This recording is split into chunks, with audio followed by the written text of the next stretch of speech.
Je vous offre un autre épisode de la télé d'ici qui sera compartimenté en 3 compartiments, pour ainsi dire. Premièrement, on va s'intéresser à la venue d'un professeur qui est totalement inattendu. C'est le professeur, c'est simplement son nom, qui nous viendra nous parler de placement, je ne sais plus trop.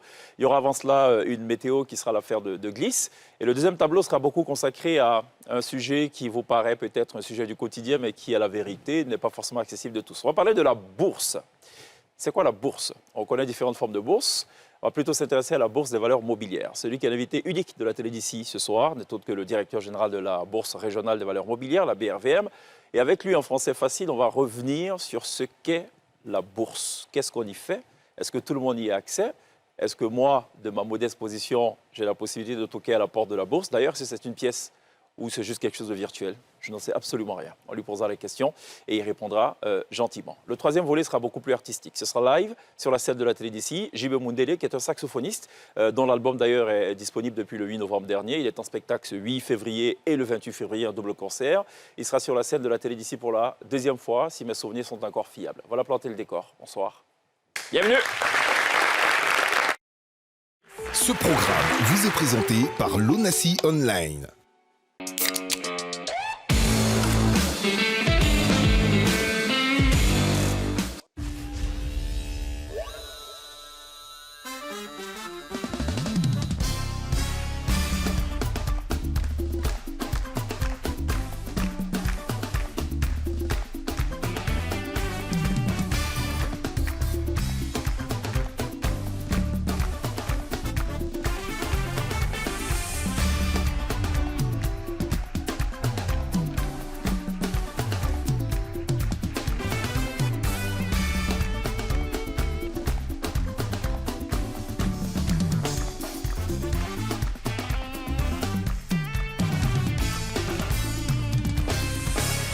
Vous faites toujours très bien de nous rejoindre dans la télé d'ici sur NCI, la première chaîne de télévision privée de Côte d'Ivoire. Ce soir, on sera donc beaucoup plus solennel.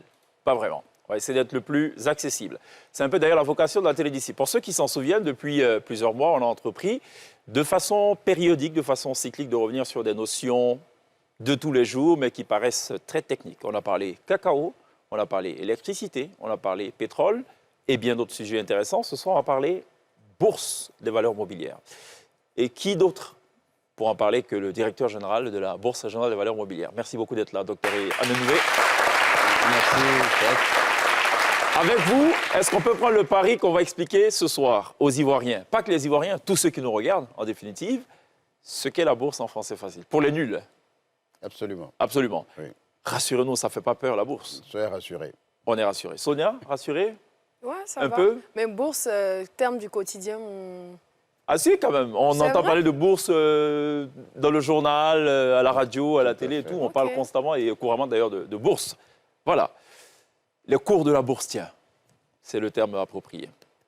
On ne sait pas ce que ça veut dire, C'est honnêtement. vrai. On va essayer d'en savoir un peu plus. Avant ça, nous, on a un professeur qui, lui, nous visite tous les lundis, D'accord. qui vient décortiquer des notions également techniques aussi. Je vous prie d'accueillir le professeur. C'est comme ça qu'on l'appelle. C'est ça.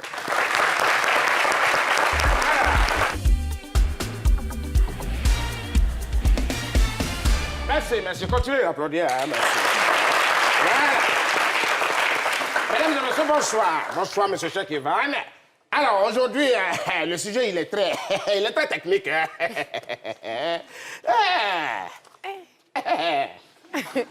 Très technique. On parle de bourse. Ah ben, en sixième, on a eu des bourses. Hein. Au CP, on a eu des bourses. Hein. Carrément, on appelait ça CP Bourse. Voilà, des bourses d'études. Mais c'est de ça qu'il s'agit. Alors, mais nous verrons ici de quoi il s'agit effectivement. Mesdames et messieurs, je suis le professeur titulaire d'un doctorat en lettres modernes, également en lettres traditionnelles. Voilà. Alors, quand on parle de bourse, alors il y a deux choses qu'il faut retenir. Il y a le risque et les placements. Ah oui. Ça va de pair, hein? Parce qu'il faut, pour gagner de l'argent, il faut risquer. Alors, c'est quoi le risque? Le risque, c'est un danger, comment on pourrait dire, un éventuel danger, hein, qui est plus ou moins prévisible. On sait que ça va arriver, mais on est dedans quand même. Par exemple des risques. On demande à un élève, c'est quoi le risque? Interrogation écrite. Il prend sa feuille, il met son nom, la date, tout. Et il ne traite pas le sujet et il met en grand caractère, monsieur le professeur, c'est ça le risque. Ah mais lui, il n'a pas traité le sujet. Voilà, donc il sait qu'il risque d'avoir 0, mais c'est ça le risque. Alors, mesdames et messieurs, sans plus tarder, on parle des risques et de placement. Qui a regardé le match de Barça où ils ont fait la remontada là? Et les Barcelonais sont là. Ah ben, ils sont contents, hein? Profitez-en, hein? On s'en fout du Real. Voilà. Alors, ils étaient menés 3 buts à 1. D'abord 2 à 1, après 3 buts à 1, ils sont partis à 4 à 1. Alors, c'est là. Mais les supporters de Barça, ils étaient inquiets. Ils étaient vraiment, on peut dire, perdus. Mais les supporters de l'autre équipe, ils étaient confiants parce qu'ils ont fait un placement. Placement, c'est quoi? Ils ont placé leur argent. Alors, ils prennent des risques quand même, hein, parce qu'ils prennent des risques, parce qu'ils ne connaissent pas le Barça. Donc, ils placent leur argent, et là, il y a ce qu'on appelle des cotes.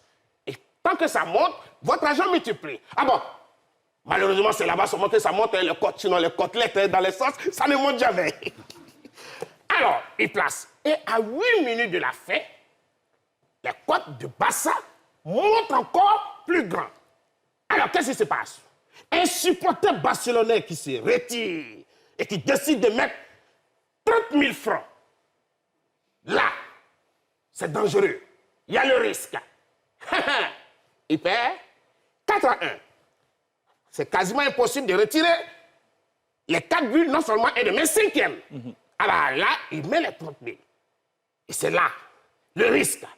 Et dès que ça finit, boum, il a eu 30 millions. Alors, c'est comme ça le risque. Donc, c'est comme ça. Alors, c'est un placement qu'il a fait, c'est un bon placement. Il y a des placements aussi ménagères. Oui, des placements ménagères. Je suis sûr que vous ne savez pas, mais je vais vous enseigner. C'est le professeur. Des placements ménagères. La dame, par exemple, son mari lui donne 5 000 pour aller faire le marché. Et quand elle arrive, elle de multiplier les 5 000. Donc, ça va, rouge perd, noir gagne. Elle va faire un placement. Vrai ou faux? Elle fait un placement. Rouge perd, noir gagne. Et généralement, ces gens-là, ils sont en équipe très bien organisée. Le premier, quand il vient, il gagne toujours. Le deuxième, il gagne toujours. Et la dame également décide de placer ses 5 000 francs. Elle joue la première fois, elle gagne. La deuxième fois, elle perd. Là, elle ne se décourage pas parce que si les 5 000 ne sont pas retirés, pas de poisson dans la sauce. Elle joue jusqu'à ça finit. Et elle retourne avec le résultat des pleurs. Voilà. Ça, c'est le placement ménagère. Il y a des placements aussi. Des placements conjugaux. Ah, je vais vous surprendre ce soir. Des placements conjugaux. Mais avant d'arriver dans les placements conjugaux, on va parler de quel type de placement? Des placements conjugaux. Le jeune, il a 15 ans. Alors, il va épouser une femme de 45 ans. Ah ben, c'est un risque quand même, hein. Mais c'est un placement. Ah ben, la femme, elle est héritière d'un château, de plusieurs biens. Eh bien, le gars, lui, s'est dit, ah ben, à 15 ans, d'ici 5 ans, ben, elle va faire un voyage sans retour. Donc, il fait le placement. Sauf que, il ne connaît pas cette dame. Elle a connu l'Afrique. Elle venait pendant les vacances. Donc, chaque matin, elle prend du djeka. Et le djeka fait qu'elle résiste. Elle ne va pas faire le voyage sans retour. Et c'est lui qui, malheureusement, fait le voyage sans retour. Ça, c'est un risque. Il a fait un placement et il a perdu. Deuxième placement ménager et chez eux, conjugal. Son coup réussi. Il a épousé. Elle a 45 ans, il a 15 ans. D'ici 5 ans, elle fait le voyage sans retour. Il a 20 ans. Il commence à s'amuser au bord de la piscine. C'est ça. Il attend. Et un jour, le notaire arrive, il est content. On lui dit bonjour, c'est vous, monsieur Wowo? Il est surpris, hein, monsieur Wowo. Et c'est là qu'il se rend compte que la dame a mis tous ses biens vraiment sur le nom du chien. Ah non, c'est un placement qu'elle a fait. Donc lui également, il a fait son placement et il a perdu. Ça pour vous dire que, mesdames et messieurs, dans la bourse, quand vous faites un mauvais placement, eh bien, vous entrez en bourse. Je vous remercie. Bon, OK. Alors, docteur Menouvet, je ne suis pas certain que ce soit ça la définition de la bourse, quand même. Alors, avant de rentrer dans le détail, peut-être qu'il faudrait parler un peu de la BRVM, la Bourse régionale des valeurs mobilières. C'est une institution qui existe depuis combien d'années? C'est ça. Et c'est quoi sa vocation, en vérité, pour comprendre? Bon, alors, merci, Cheikh, de me recevoir sur votre plateau. C'est un plaisir. Voilà, un plaisir partagé. Bon, la BRVM, la Bourse régionale des valeurs mobilières de l'UEMOA, est une bourse qui est commune aux 8 pays de l'UEMOA. Je pense que vous connaissez ces pays-là. C'est cela. Le Bénin, le Burkina Faso, la Côte d'Ivoire, la Guinée-Bissau, le Mali, le Niger, le Sénégal et le Togo. Le Togo. Alors, c'est une institution de financement des économies de l'Union. Vous savez, avant l'avènement de la BRVM, nos économies étaient financées uniquement par les banques, le secteur bancaire de façon générale. Mais on a constaté à un moment donné que les entreprises comme les États n'avaient pas suffisamment de ressources à long terme pour investir dans les infrastructures comme les aéroports, les ponts, les routes, les infrastructures sanitaires, etc. Ce qui est très coûteux, d'ailleurs. Voilà, ce qui est très coûteux et ce qui nécessite des investissements à long terme. C'est cela. Donc, on a créé la bourse pour permettre, justement, aux États et aux entreprises du secteur privé d'avoir des ressources à long terme pour financer leur développement. Bon, c'est ça. Et la BRVM a été créée en 1996 et nous avons démarré nos activités en 1998. D'accord. Voilà. 2 ans plus tard. 2 ans plus tard. Bon, c'est une bourse qui, aujourd'hui, est la 5e bourse en Afrique. Donc, une place quand même assez louable. Hein. Et honorable. Voilà. Après Johannesburg, qui est la première bourse en Afrique, nous avons ensuite le Maroc, le Nigeria et l'Égypte, qui sont les 4 premières bourses du continent. Donc, nous sommes la 5e bourse avec une capitalisation d'environ 20 000 milliards de francs CFA, ce qui représente à peu près 15% du PIB de notre Union. OK. Bon, voilà. Pendant ces années d'existence, donc depuis 1998 jusqu'à ce jour, la BRVM a permis aux États et au secteur privé de mobiliser 21 000 milliards de francs CFA pour le financement des infrastructures, électricité, eau, et les entreprises aussi dans le secteur des télécoms, de l'industrie, etc. Donc, une bourse a pour vocation d'amener des ressources aux États et au secteur privé pour financer le développement. C'est une belle entame. Oui, Sonia. Mais je ne sais pas, c'est privé ou c'est public du coup? Qui Non, a la créé BRVM est privée. Nous avons environ 170 actionnaires Ok. et les États ont, je dirais, pris ensemble 13% du capital, donc tous les États de l'Union, et le reste dans les mains du secteur privé. Et comment est désigné le directeur général de la BRVM? Par concours, appel à candidature. Donc, c'est ce qui s'est passé en 2012. Et donc, j'ai été C'est cela. retenu. Et la décision finale, elle revient à qui? Aux États membres ou aux Non. États plus les actionnaires? Non, au conseil d'administration. Au conseil d'administration. Voilà, qui décide, qui a mandat des actionnaires de désigner le directeur général. C'est quoi le profil d'un bon directeur d'une bourse de valeurs mobilières? Alors, bon, pour parler de mon expérience, Ouais. bon, moi, je suis diplômé en finance, PhD en finance, obtenu au Canada en 1995. Après, Donc, un an avant la création de la BRVM. Voilà, un an, juste Création un an. théorique. Voilà, un an avant la création de la BRVM. Je suis rentré justement pour pouvoir rentrer dans le projet de création de la BRVM. Et bon, j'ai fait un parcours directeur général de société de bourse, donc courtier, directeur général de société d'asset management. En 2003, je suis devenu secrétaire général de l'autorité de régulation du marché, l'AMF-UMOA, anciennement CREPMF. Et je suis devenu ensuite directeur général de la BRVM. D'accord. Bon, ça, c'est pour ce qui est de mon parcours. Tout à fait. Vous avez été régulateur, par ailleurs. J'ai été régulateur, acteur. J'ai été régulateur, j'ai été acteur. Bon. Donc, pendant toutes ces années... De façon générale. De façon générale... De façon impersonnelle. Bon, de façon Le générale... bon profil, c'est lequel? Je pense que, comme pour toute entreprise, cela dépend du stade de vie de l'entreprise.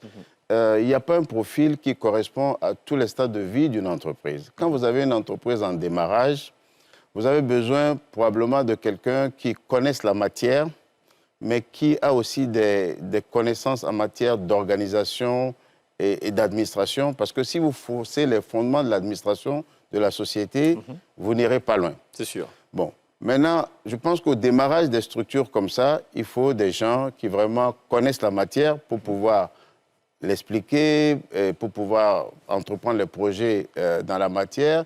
Il faut avoir des connaissances en administration.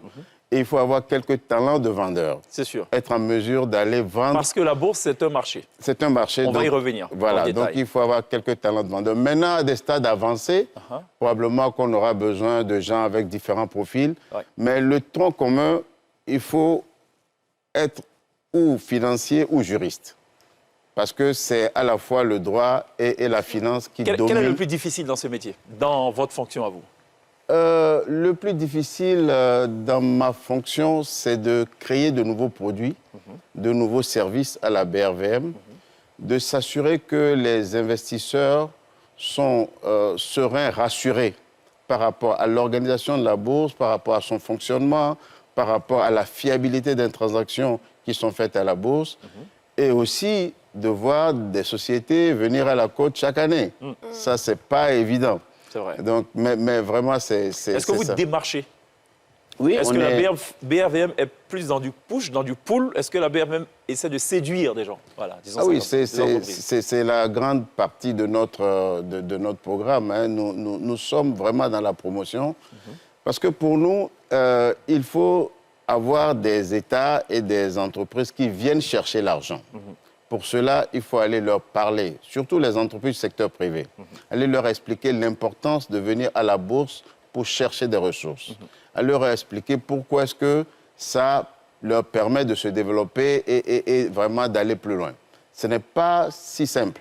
Mais bon, on arrive quand même à avoir une écoute attentive hein, de la Parfait. part des entreprises. Alors, on a bien compris. Oui. Dans quelques instants, on va essayer de comprendre. On sait, pour l'instant, on ne sait pas ce que c'est que la bourse.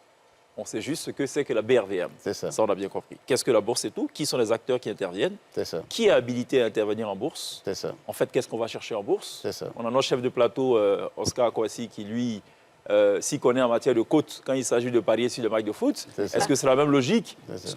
On posera toutes ces questions-là. C'est On a ça. une météo avant ça, pour savoir s'il va pleuvoir ou pas. Glisse? Oui, Juste la après ça. météo.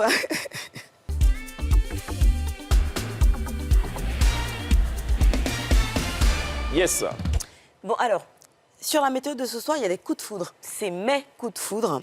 Donc, la foudre est passée par moi pour vous parler un petit peu de Didier Drogba qui est passé au Rwanda. Je suis sûre que vous êtes tombés sur cette publication. Didier Drogba était au Rwanda ce week-end. Il était invité d'honneur à la cérémonie de Kwita. Izina 2022 au Rwanda. Alors c'est une cérémonie annuelle qui est organisée par le secteur du tourisme au Rwanda qui a pour but de donner de la visibilité un petit peu à ce pays-là. Le thème cette année, c'était la protection de la biodiversité et des gorilles en particulier. Alors il y avait un bébé gorille qui était symboliquement nommé par le président Ishami. Bon, je ne saurais pas vous dire qu'est-ce que ça veut dire, mais en tout cas, Didier Drogba était voilà, à cette cérémonie et on sait tous qu'il est très attaché à la cause environnementale et à la protection de la biodiversité en général. Donc voilà, c'est un projet pour lequel il y était. On a pu le voir avec la tenue, tu sais, des Rwandais. C'est une tenue de berger. Très très jolie avec lui d'ailleurs. Notre second coup de foudre parle un petit peu de combat. Je suis sûre aussi que vous êtes tombés sur la publication et sur les informations relatives à cette actualité-là. C'est Samo Samo qui va se battre dans pas longtemps, le 1er février notamment, contre un certain Moussa. Voilà, donc on va lui envoyer beaucoup de force et je vous encourage à aller sur sa page et lui envoyer beaucoup de C'est messages. qui Samo Samo? Il faut le préciser pour... Commandeur Samo Samo, il fait partie de la Team Peya. Vous le connaissez tous avec des tatouages, un petit peu... Enfin, voilà l'affiche. C'est lui à droite, le tatoué, c'est ça? Non, oui, le tatoué. Bon. C'est un bon, remake toi, Côte d'Ivoire-Mali, quoi. C'est bien, c'est à 2 jours du match anniversaire. Samo! Exactement. Donc, allez soutenir Samo Samo, c'est très bien quand on sait un petit peu les pourcentages qui ont été prédéfinis depuis la dernière information. Ouais, on espère qu'il a bien lu son contrat. Et on espère qu'il va donner 87%. On n'a pas entendu l'autre partie, donc on ne va pas s'avancer pour autant. Non, bon, enfin, en vrai. T'as raison.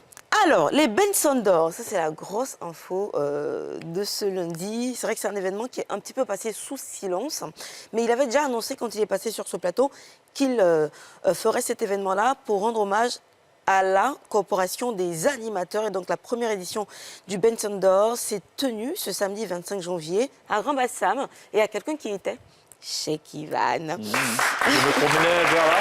Ça va? J'étais de passage. C'est vrai? Mais c'est bizarre, quand je tape Benson d'or, je tombe direct sur Sheikh Ivan, en fait. Ouais, peut-être c'est J'ai le eu du grand mal prix, non j'ai eu du mal à avoir des informations sur l'événement. C'était Sheikh Ivan, parce que Sheikh Ivan était le Benson d'or. C'est un prix qui lui a été décerné avec 67% des votes du public à l'unanimité par un jury constitué par de n'importe qui, s'il vous plaît, de personnalités de l'élite des médias de la communication, parmi lesquels M. Alfred Damoussa, M.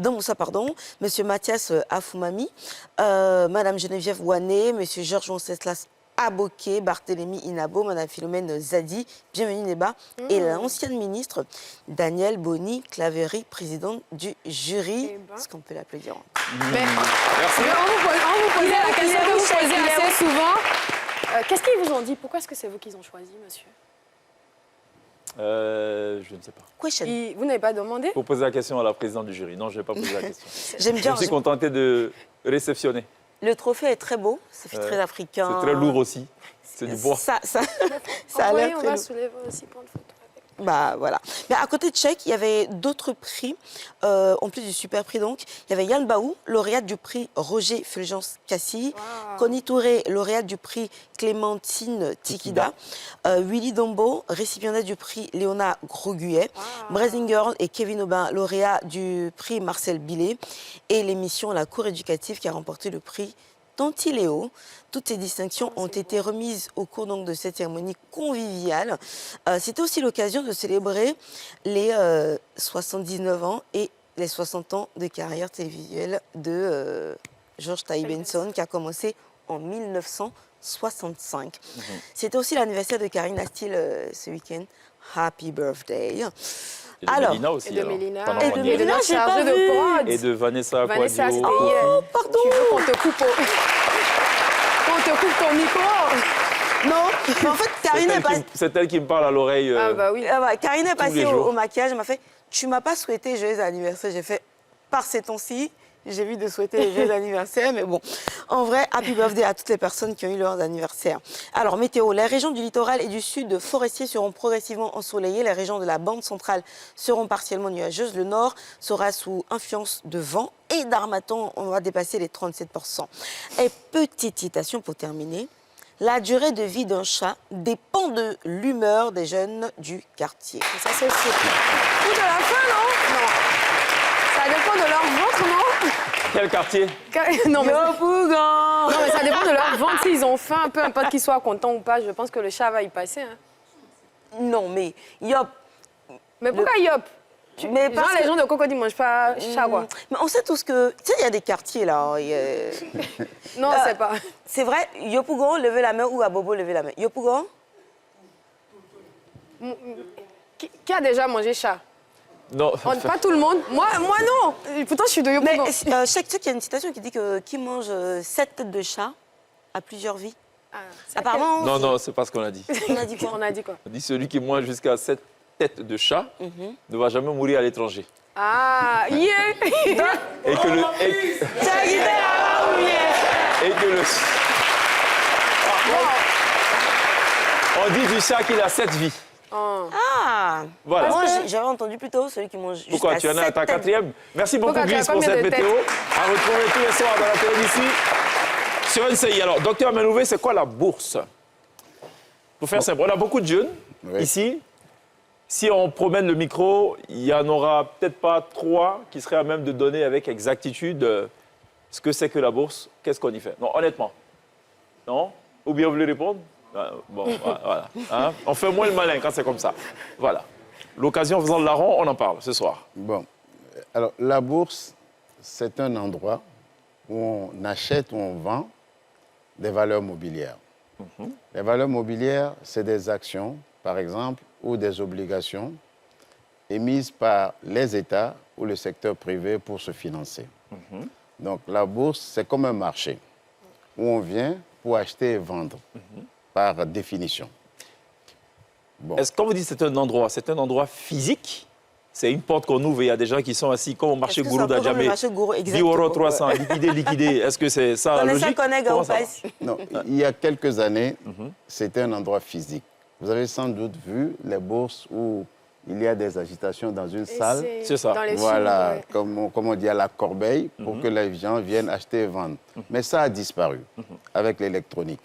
Donc, depuis 20, 30 ans, 40 ans à peu près, les bourses sont devenues totalement électroniques. Donc, il n'y a plus de place physique, mais tout se passe à travers les ordinateurs. Les ordinateurs. Voilà. Celui qui est intéressé à savoir ce qui s'y passe, il se connecte tout de suite via un site internet qui est forcément dédié. Exactement. Il peut envoyer ses ordres dans un ordinateur et puis l'ordre est exécuté à la BRVM. Attention, il peut envoyer, c'est bien. Est-ce que Glisse peut envoyer? C'est qui Glisse? On ne Bah la oui, connaît pas là. exactement, On ne la j'allais- connaît pas du tout la bourse, c'est qui Glisse? En dehors du fait qu'elle fait la météo et des citations, qu'elle se le comprend. Abracadabrante. Tout le monde peut acheter ou vendre des actions. Pourquoi ou j'ai des l'impression que obligations c'est pour une à la certaine bourse. élite, en fait, Non, la bourse? vous savez, c'est l'instrument de démocratie économique et financière par excellence.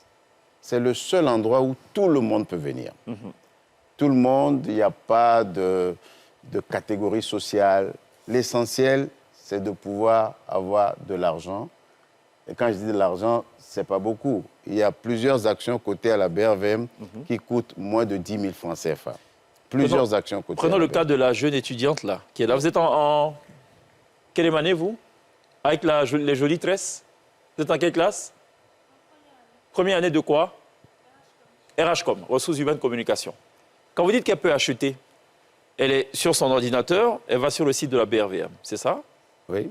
Et OK, toc toc, c'est moi, l'étudiante en RHCOM. J'ai 15 000 francs dans ma poche, je veux fructifier mon argent. Comment je procède?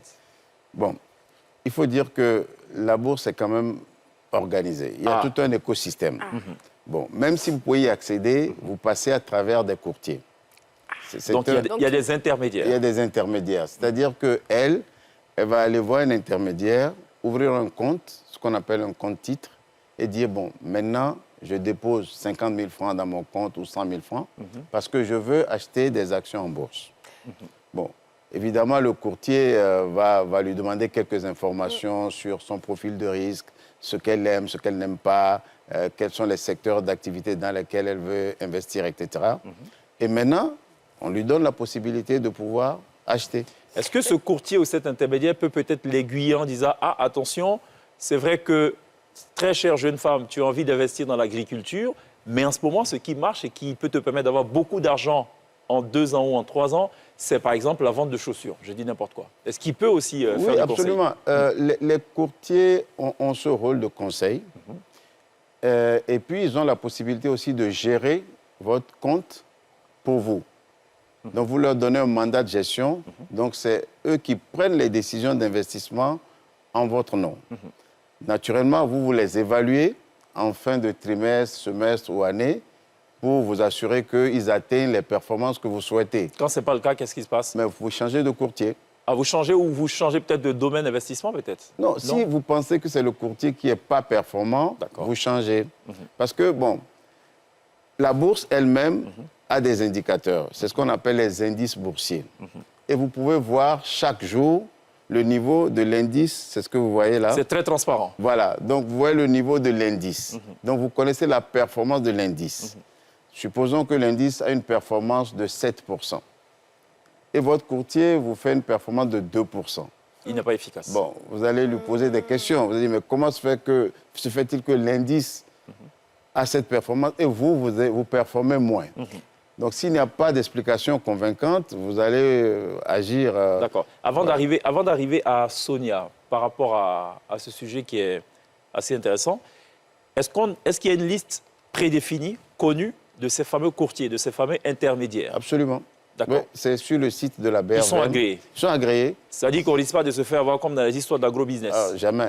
Hein, on va donner Jamais. l'argent à quelqu'un qui, en fait, est un vendeur d'illusions. Non, la bourse est organisée. Il faut que vous ayez l'agrément pour pouvoir exercer comme courtier et leur travail est contrôlé. Parfait. Il est contrôlé par nous-mêmes dans le cadre de la surveillance du marché et il est contrôlé aussi par l'autorité de régulation. D'accord. Sonia? J'entends souvent 2 termes. C'est quoi la différence entre investir dans des actions et acheter des obligations? Bon, alors, les actions, c'est vraiment les titres de propriété. Ok. Quand on dit que vous êtes actionnaire de la CIE, de la SGCI ou bien de Palmsi, c'est que vous êtes détenteur d'une partie de la société. Bon, quand vous êtes actionnaire d'une société, la société va fonctionner toute une année, va dégager un bénéfice et va distribuer une partie du bénéfice. Là, il peut vous payer des dividendes. C'est ce qu'on appelle des dividendes. Et chaque année, les sociétés cotées à la BRVM paient des dividendes. Donc, à leurs actionnaires. Que l'actionnaire soit le plus gros, qu'il ait 80%, ou que vous ayez 1% ou 0,01, chacun a droit à un montant de dividendes par action. Proportionnel. Proportionnel. À ce qu'il est investi. Et ce n'est pas parce que vous êtes petit actionnaire que vous allez avoir moins comparé aux plus gros actionnaires. Chacun a un montant par action. Donc, plus vous avez d'actions, plus vous allez avoir de dividendes. Ça, c'est ce qui, je dirais, concerne la partie dans les action. actions, ouais. Mais obligation, c'est une dette. C'est une dette, par exemple, qu'un État ou une entreprise contracte auprès des populations.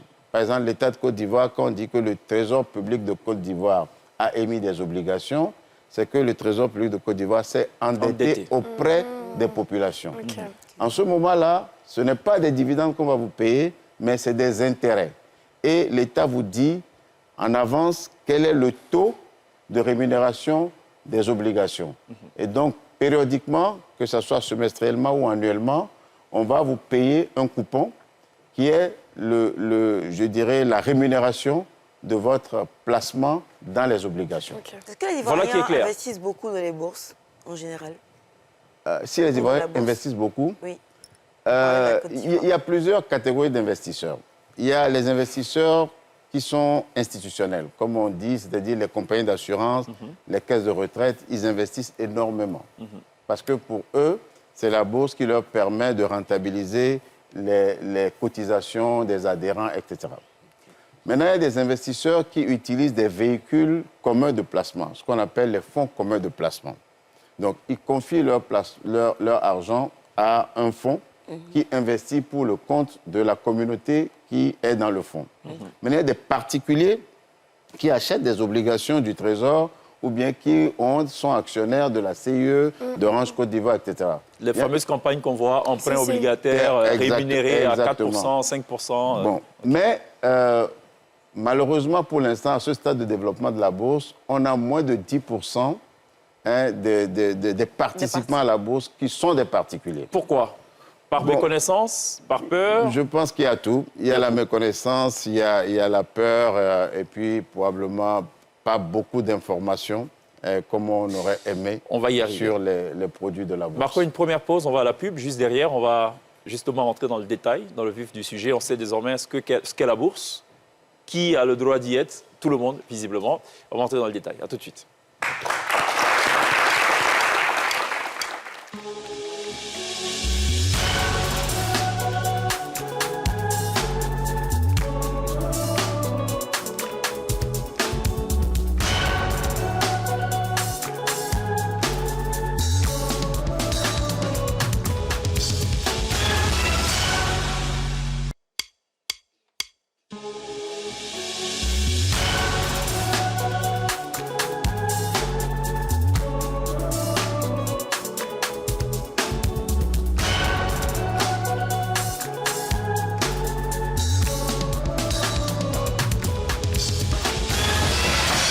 On s'intéresse ce soir à la bourse pour les nuls avec Dr Amenouvé. Il est le directeur général de la Bourse régionale des valeurs mobilières, une bourse créée en 1996 et qui a pris effectivement fonction en 1998. Et depuis, beaucoup d'argent ont circulé là-bas pour le compte de tous ceux qui ont pris des participations au départ, enfin tous ceux qui y sont investis. On connaît désormais tous les acteurs de la chaîne, avant, pendant, ceux qui s'y trouvent. Elle avait une question, la dame. La dame en vert. Ah bah oui, c'est moi. J'étais en train de me dire quelqu'un. En fait, moi, ce que je voulais savoir, c'est généralement, qu'est-ce que vous conseillerez quand on est nouveau investisseur? Est-ce que c'est plutôt d'aller vers des SGI ou des banques? Parce que je me rends compte que quand on va vers une banque, quand on est nouveau investisseur, ils vont plutôt nous conseiller d'aller vers des FCP, donc des fonds communs de placement. Donc, vous nous recommandez à une personne qui veut investir pour la première fois d'aller vers une SGI directement ou une banque? Bon, ce sont les SGI qui sont agréés OK. pour être des intermédiaires du marché, pas les banques. C'est cela. OK. Donc, vraiment, c'est vers les SGI que, de toute façon, on ne peut pas faire de transactions dans le marché par une banque. Ça va forcément passer par une agence. Est-ce qu'on peut vraiment être riche en Ouais, investissant alors- juste en bourse? Est-ce que si je me dis que je ne veux pas avoir de business à côté, tout ce que je gagne à la télé, je veux mettre en bourse, dans 10, 20 ans, allez, je suis riche? C'est un peu long d'ailleurs. C'est un peu ma question. Mais Alors, tu sais pas, il y a même 4-5 combien? ans. Bon, Je sais 4-5 pas. ans. Supposons que je Essayons de- décide ouais. de mettre 1 million chaque mois. Est-ce que dans 5 ans, je peux dire que je ne travaille plus, je vais vivre de tous mes investissements en bourse?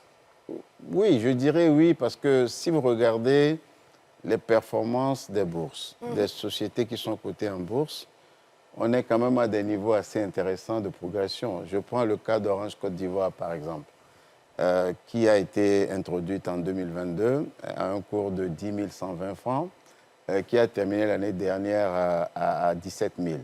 Une progression de plus de 75% à peu près. Bon, quand même, ce n'est pas négligeable. Et quand on prend toutes les valeurs africaines comme mondiales, hein, quand vous regardez Tesla, Google, Microsoft, vous voyez des niveaux de progression. Imaginez ceux qui ont investi dans Tesla il y a 5 ans, 7 ans, aujourd'hui, comme le patron de Tesla d'ailleurs, qui, quand on dit qu'il est la première fortune mondiale, c'est la Elon Musk, valorisation évidemment, de Tesla en bourse. Il n'a pas cet argent quelque part déposé. Donc, la bourse, justement, est un instrument de rémunération de l'épargne. Et bon, on ne s'enrichit pas avec un salaire. Bon, C'est sûr. voilà. Avec le salaire, on peut épargner. Mais maintenant, il faut utiliser cette épargne-là pour avoir une rémunération qui permet d'être à l'aise. Et c'est ce que la bourse offre. Mais il y a très peu de personnes quand même qui témoignent de ce qu'elles ont eu de l'argent à travers la bourse. L'argent ne fait pas de bruit apparemment. Peut-être pas Ou n'aime pudeur. pas le Tu bruit. veux Peut-être pas pudeur. Peut-être pas pudeur. Non, même quand tu joues au loto et tout, des fois on entend un petit peu les témoignages et tout. Tu parlais d'agro-business tout à l'heure, quand ça rapporte effectivement, tout le monde en parle de bouche à oreille. Mais la bourse, enfin, je connais très très peu de personnes Oui, qui en c'est parlent. vrai qu'on ne parle pas beaucoup de la bourse, mais pourtant, c'est vraiment l'instrument par excellence de financement de nos économies. La bourse, il faut être clair, ce n'est pas un jeu de hasard. Ceux qui disent je vais Un peu, jouer en non? bourse, on ne joue Ouais. pas en bourse. Non, non. L'entreprise peut, ou bien Oui, toutes mais les entreprises non, sont fières. Parce la que bourse ne fonctionne pas avec des calculs de probabilité. Les jeux de hasard, c'est un calcul de probabilité. La bourse, non. La bourse, non, pas du tout. La bourse n'est pas de la spéculation, ce n'est pas un casino, ce n'est pas un jeu de hasard. La bourse fonctionne avec l'information disponible sur les entreprises cotées. Une entreprise produit de la richesse, a des bénéfices, paie des dividendes, son cours va monter, les investisseurs vont penser que cette entreprise-là est en mesure de leur créer de la richesse et augmenter leur valeur.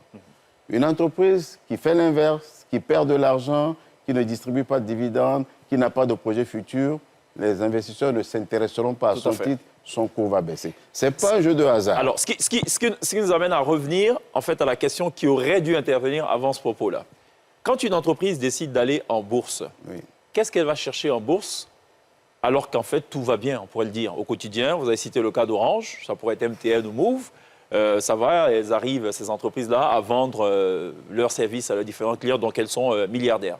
Qu'est-ce qu'elles vont chercher en bourse? En français facile. Alors, les entreprises peuvent chercher 3 choses en bourse. La première, c'est d'avoir la possibilité de lever des ressources supplémentaires pour pouvoir investir. Vous savez, une entreprise, normalement,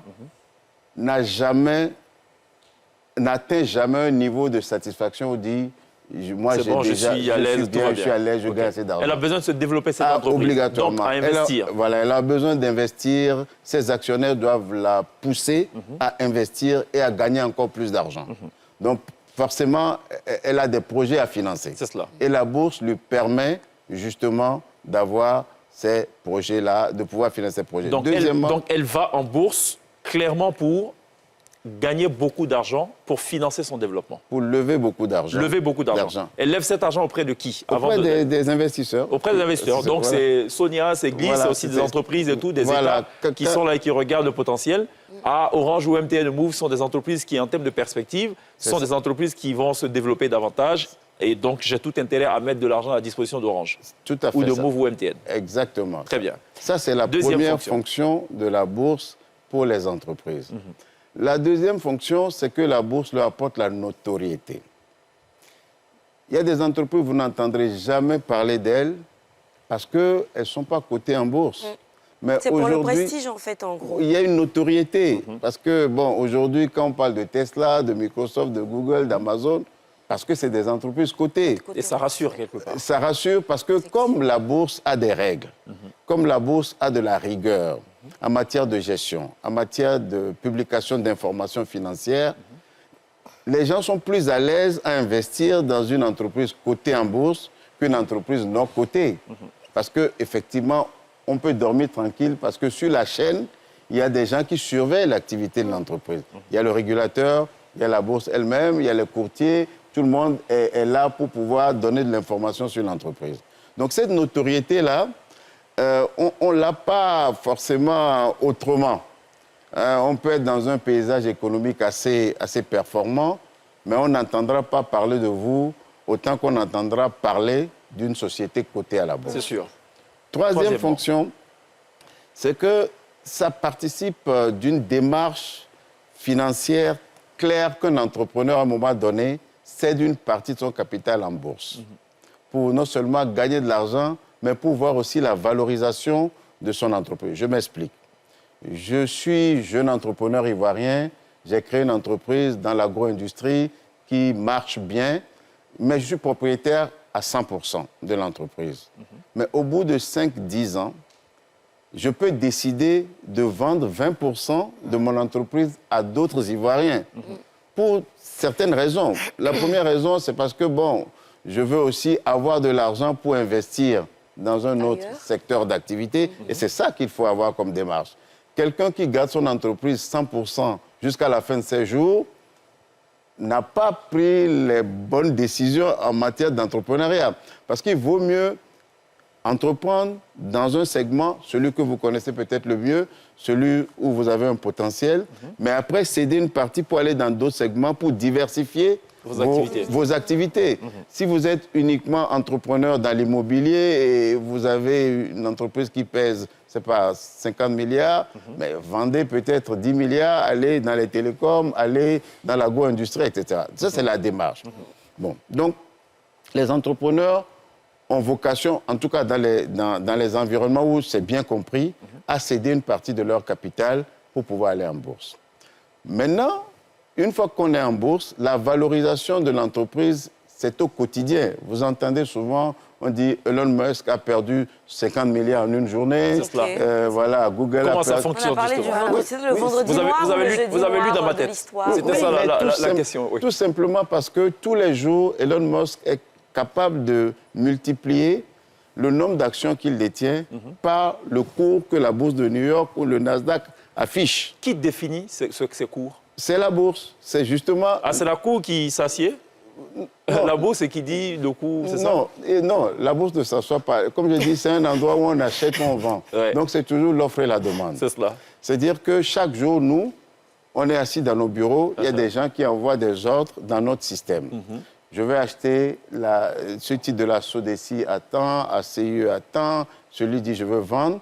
À la fin de la journée, en fonction de la confrontation des offres d'achat et de demande, il y a un algorithme qui permet de calculer un prix. Parfait. Nous, on calcule le prix et puis on sort le prix. On dit, bon, suivant le marché aujourd'hui, la SGCI vaut tant, Orange vaut tant, Sonatel vaut tant, etc., etc. C'est cela.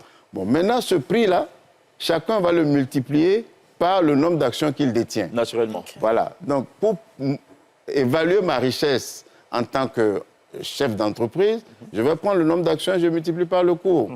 Donc, si le cours augmente, c'est-à-dire en une journée, alors qu'en réalité, moi, je n'ai rien fait entre aujourd'hui et demain, mais mon cours augmente de 10 francs. Donc, j'ai gagné 10 francs fois le nombre d'actions que je détiens. C'est cela. Bon, donc, vous voyez, c'est pour ça que... On parle beaucoup des traders. C'est un terme anglais. Oui. C'est pour dire quoi? Bon, les traders, c'est des courtiers. C'est des gens qui transitent sur les marchés.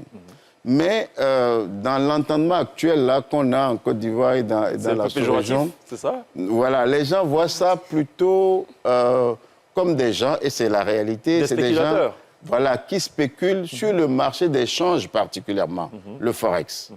Donc, c'est deux choses différentes. La bourse, c'est vraiment les entreprises cotées, c'est de la dette des États, du secteur privé qui est rémunérée. Le trading que les gens font, ils le font sur le marché des changes. Donc, ils spéculent sur l'évolution du taux de change, dollar, yen, dollar, euro, etc., pour voir s'ils peuvent gagner de l'argent, puisque le marché des changes est beaucoup plus dynamique. On va parler de ça. Voilà. N'allons pas vite en besogne. Tout à fait. On risque de perdre. On va parler d'échange parce que c'est aussi important. Voilà. Comment on explique le fait que le dollar passe à 580 aujourd'hui, C'est ça. CFA, et puis le lendemain, on est à 600, ainsi de suite. C'est ça. On va y arriver, c'est très important. Madame, en vert. Si, mais en fait, quand moi je vous écoute, j'ai l'impression que la bourse, c'est très safe, alors que, justement, on a entendu parler de la chute de Safe, Wall c'est Street. quoi? Traduction, safe, c'est pour dire, c'est sécurisé. Que c'est ça sécurisé, alors que, on a entendu plein d'histoires, par exemple, à New York, ou même des personnes qu'on côtoie qui nous ont dit « Ah, j'ai fait un mauvais investissement en bourse, j'ai perdu de l'argent. » Donc, quels sont les risques encourus quand on décide d'investir en bourse? Et soyez honnête, parce que depuis, là, vous êtes en train de dire « Ça marche, ça marche. » Forcé, ça marche pas si on investit, c'est qu'il y a souvent... Non, alors, la première bourse a été créée en 1309 à Bruges, en Belgique, pour le marché de la dette. La bourse des actions a été créée en Londres en 1698.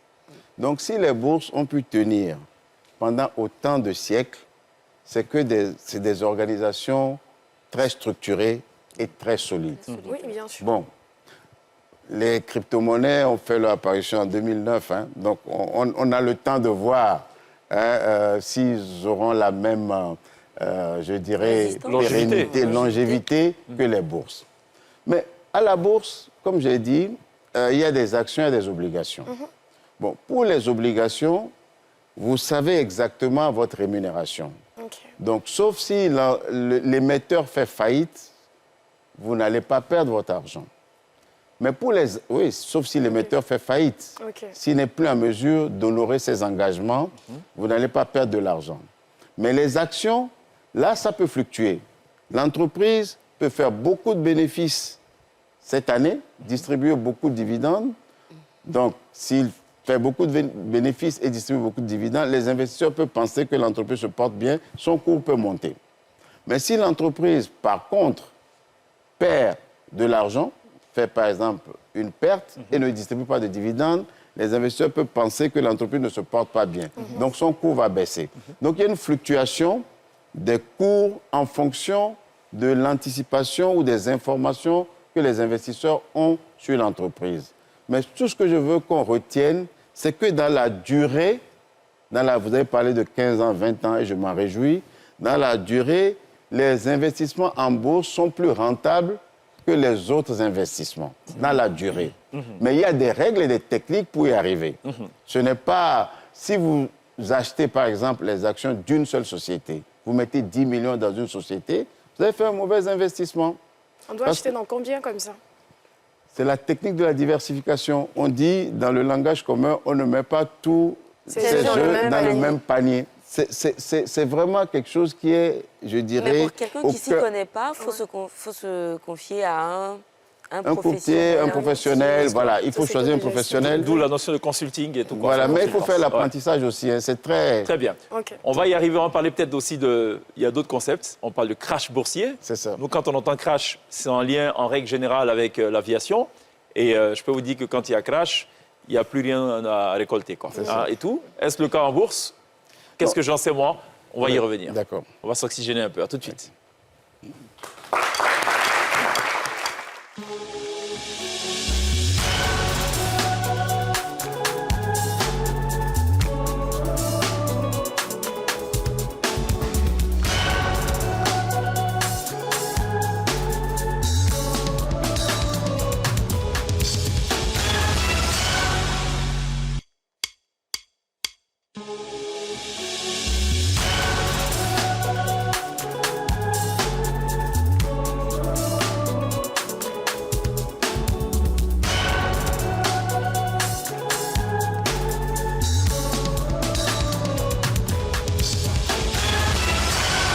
Sur le plateau de la télévision avec Dr Edo Kossi Amenouvé, il est le directeur général de la Bourse régionale des valeurs mobilières. On parle de la bourse tout au long de cette émission avec Gliss, avec Sonia. totalement déchaînée ce soir. C'est à croire que jusque-là, elle se posait beaucoup de questions sur la bourse. Certaines, il y en a une visiblement qui... Il y a très longtemps, on pensait que la bourse, c'était la bourse qu'on avait à l'école. Vous savez, quand on était excellent. Bon, on a compris que ce n'est pas ça, OK. Et Sonia qui veut investir, mais qui est un peu réticente. Voilà, Non, pour elle. j'ai commencé un peu doucement. Et ça n'a pas porté... Tu as mis 1000 francs, en fait, c'est ça? Si, un peu. Beaucoup. Et tu espérais avoir 100 millions Là, j'attends qu'ils me donnent les entreprises. C'est possible de mettre 1000 francs et d'avoir 100 millions au bout de 2 ans? Non, Donc, Sonia, il faut revoir. Non, mais il y a quand même des entreprises SIA. Est-ce qu'aujourd'hui, on sait, par exemple, les 10 entreprises sur lesquelles il faut investir et on est sûr que voilà, on est bien?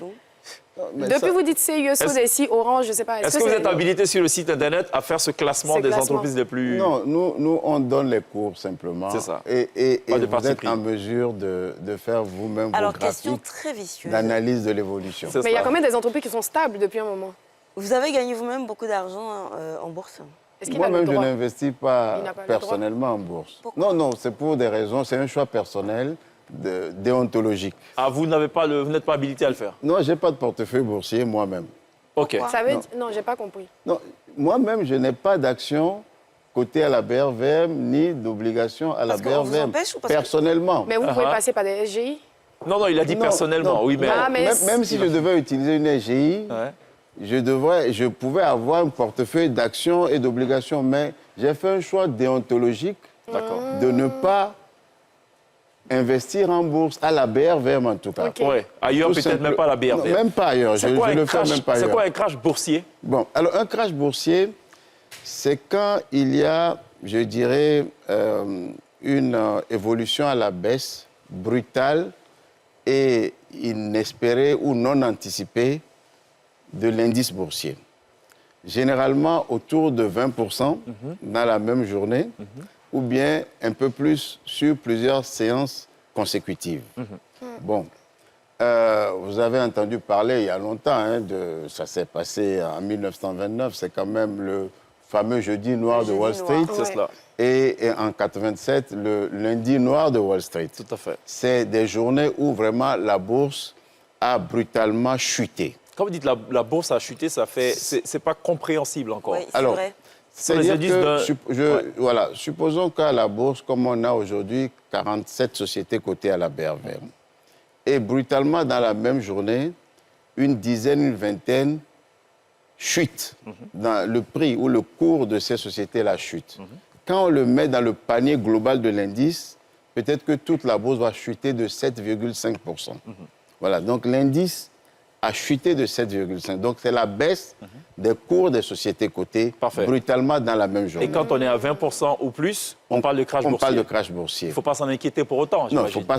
puisque c'est conjoncturel, puisque ça va évoluer effectivement, après. la bourse de New York a survécu à ces deux crashs-là. Absolument. Et d'autres bourses. Mais ce qu'il faut comprendre, c'est que le crash peut venir d'une situation d'information brutale, non anticipée et non prévisible. Je donne l'exemple. Par exemple, dans un secteur d'activité comme l'aviation, bon, pour parler de crash et crash, qui a eu simultanément plusieurs crashs d'avions, de Airbus, etc. Bon, donc le cours peut prendre effectivement, je dirais, un coup. Et naturellement, il n'y a pas que la compagnie aérienne cotée. Toutes les compagnies d'assurance cotées, est-ce qu'il y a eu les assurances, comment le jeu de l'assurance va se faire, etc. S'il y a d'autres implications sur tous ceux qui fournissent les pièces détachées. Donc, il y a tout un écosystème qui est touché par une information inattendue. Évidemment. Donc, la bourse peut chuter à cause de ça. Parce qu'il y a plusieurs sociétés qui chutent. Parfait. On va y aller au pas de course. Les bourses ont leur spécificité. Dans le cas de la BRVM, il s'agit de la Bourse régionale des valeurs mobilières. Donc, on parle d'actions et tout. Donc, tout ce qu'il y a d'intangible. C'est ça. Il y a aussi la bourse, par exemple, des matières premières. Absolument. Pour ce que je sais. On est à Londres cette fois. Ou Singapour. Bientôt à Abidjan. Bientôt à Abidjan. On On parle de cacao, café et tout ça. Bientôt. Tout à fait. Bientôt en Côte d'Ivoire. Parlons d'échange. Oui. Mais en 30 secondes, si vous pouvez l'expliquer, pourquoi le cours du dollar, il chute, pourquoi il baisse? Bon, alors, le taux de change dépend d'un certain nombre de paramètres dans une économie ou dans deux économies qui, je dirais, commercent. Ça dépend du pouvoir d'achat dans les deux pays. Ça dépend donc du taux d'inflation, ça dépend du niveau de taux d'intérêt, puisque le taux de change, c'est la conversion d'une monnaie à une autre. Donc, si dans une économie, on voit que la position commerciale est très forte et que les taux d'intérêt attirent les capitaux vers cette économie-là, son taux de change peut monter. Oui, mais comparé à l'autre. Oui, mais ce n'est pas au jour le jour. Comment cet algorithme qui est censé être très intelligent, lui, il sait tout de suite que ça évolue là, ça a baissé là. Comment il sait ça, lui? Non, mais c'est quasiment au jour le jour, hein. C'est quasiment... Parce qu'on parle d'inflation. Pour savoir qu'il y a inflation, il faut que ce soit continu. Mais oui, l'évolution des taux d'intérêt ou les anticipations sur l'évolution des taux d'intérêt, c'est quasiment au jour le jour que vous voyez les investisseurs essayer de se poser des questions. Est-ce que la Federal Reserve va augmenter ses taux, par exemple, à sa prochaine session? Est-ce que la BCE va augmenter ses taux? Donc, il y a une dynamique de marché d'échange qui est très, je dirais, plus forte. Ça mérite une toute autre émission. Ah oui, absolument. Ça mérite Il faut qu'on en parle dans le cadre d'une autre émission, que vous nous expliquiez comment ça fonctionne. Exactement. Ça sera beaucoup plus simple, parce qu'au pas de course, là, ça va être chaud. Moi, je voulais savoir, tout à l'heure, vous parliez de crypto-monnaies. Est-ce que la BRVM envisage d'intégrer les crypto-monnaies et les NFP dans leur... C'est quoi la crypto-monnaie pour nous qui ne sont pas allés très loin à l'école? Il faut NFP simplifier aussi? les choses ce soir. Nous ne comprenons absolument rien. Moi, je suis un cordonnier, je suis pas à l'épée. C'est quoi la crypto-monnaie? Non, les crypto-monnaies sont des monnaies virtuelles qui sont aujourd'hui vendues sur le marché international. Vous avez entendu parler du Bitcoin au moins. Voilà, il y a le Tether, il y a d'autres crypto-monnaies, mais c'est des monnaies virtuelles dans lesquelles il y a des transactions, voilà, mais qui sont sur des registres sécurisés utilisant une technologie qu'on appelle la blockchain. C'est cela. Voilà, pour pouvoir sécuriser les transactions. Docteur Benové, oui. on va verser ça, et vous nous ferez la promesse que vous repasserez. On va verser ça également dans l'émission spéciale qui sera dédiée au taux de change. Parce que c'est vraiment, je pense, la même famille. C'est ça. Il faut qu'on comprenne ce qui se passe. Et voilà, c'est vraiment très important pour nos téléspectateurs. D'accord. Y a-t-il une autre question de tous les jours? Madame, dans votre liste de questions, rapidement. Est-ce que vous comptez créer une plateforme ou bien, je ne sais pas, une application pour rendre accessible la bourse à tout le monde, pour qu'on la prenne les B.A.B.A. Bon, on a la bourse en ligne déjà. Qui est accessible à tout le monde gratuitement? À tout le monde. Non, sur quoi? Sur quelle ça, plateforme? gratuitement, je ne peux pas l'affirmer. C'est là la question. Non, mais ça, c'est votre courtier qui vous donne un accès. Non, je suis étudiante. J'aimerais comprendre. Est-ce qu'il y a un endroit où je peux apprendre gratuitement tout ceci? Bon, il y a déjà notre site Internet sur lequel vous avez un certain nombre d'informations. On va rappeler quand même BRVM. brvm.org. Il y a beaucoup d'acteurs aujourd'hui qui, dans l'écosystème, commencent pas à vulgariser la bourse. Il y a l'école de la bourse. Les formations ne sont pas accessibles à tout le monde, mais d'accord. C'est vrai que c'est coûteux. Mais nous, à la BRVM, nous avons quand même des sessions de formation. Vous savez que la bourse, comme on est sur 8 pays, on a des antennes dans tous les pays. En Côte d'Ivoire, ici, chaque jeudi matin, l'antenne de Côte d'Ivoire organise des séances de formation pour les débutants ou gratuitement. Gratuitement. Parfait. Donc, vous pouvez venir à la bourse les jeudis matins dans notre salle de cotation. On trouve les courtiers. Vous aurez... Est-ce que vous nous faites la promesse de repasser? Absolument, si vous m'invitez. Vous voulez... Vous êtes invité. Parce que à titre personnel, je constate qu'il y a d'autres sujets qu'on élague, qu'on doit traiter en profondeur, la question du taux de change, crypto-monnaie et tout le reste et tout. Et pourquoi, effectivement, c'est important pour un jeune débutant d'investir en bourse et tout le reste. Je pense qu'il y a énormément d'informations, des choses à apprendre. Donc, on va convenir de notre passage. Ce sera donc le tome 2 ou le chapitre 2 de cette aventure au cœur de la bourse. On marque une pause. On va aller plutôt visiter cette fois un artiste. C'est un saxophoniste. Il va sanctionner cette télé d'ici. Ça vous dit la musique? Oui, absolument. Est-ce qu'on joue de la... Ah non, avant, non, ce n'est plus physique. Mais avant, on jouait un peu de musique ou pas? Là où on dit je prends, je laisse, non? Non, pas la mais à l'ouverture, par exemple, des séances... C'était plutôt le son de cloche. Voilà, exactement, la première cotation. Voilà. Mais on va l'africaniser. Pourquoi pas? Pour avoir de la musique africaine. Très bien, on marque une pause. Celui qui arrive, c'est un saxophoniste, il se nomme JB Mundele. Mundele parce qu'il est blanc. Et au Congo, on l'appelait comme ça JB Leblanc, JB Mundele. Il donne 2 concerts, le 8 février et le 28 février. Le premier, ce sera au restaurant Le Baobab et le deuxième à l'Institut Goethe. Il a un album qui est déjà disponible depuis novembre de l'année dernière. On marque une pause, il sera sur la scène de la télé d'ici. À tout de suite. Je pense qu'il y a une pub avant.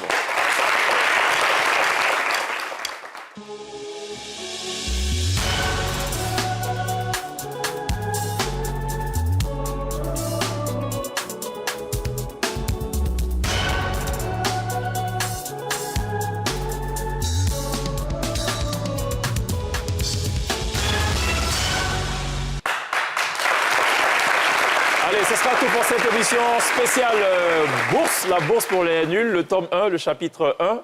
Ce n'est pas encore l'épilogue puisqu'on recevra à nouveau avec beaucoup de plaisir Dr Amenouvé, qui est le directeur général de la Bourse régionale des valeurs mobilières. Merci beaucoup d'être passé nous apporter ces éclairages. Et j'ai envie de dire à bientôt de nous retrouver pour la suite de cette affaire. À bientôt. Mesdames, on se dit à demain. À demain. N'oublions pas évidemment de remercier ce chaleureux public qui nous aura amené jusqu'au terme de cette émission. JB Mundele live sur la scène de la télé d'ici. On se retrouve demain. D'ici là, take care.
Ce programme vous a été présenté par l'ONACI Online.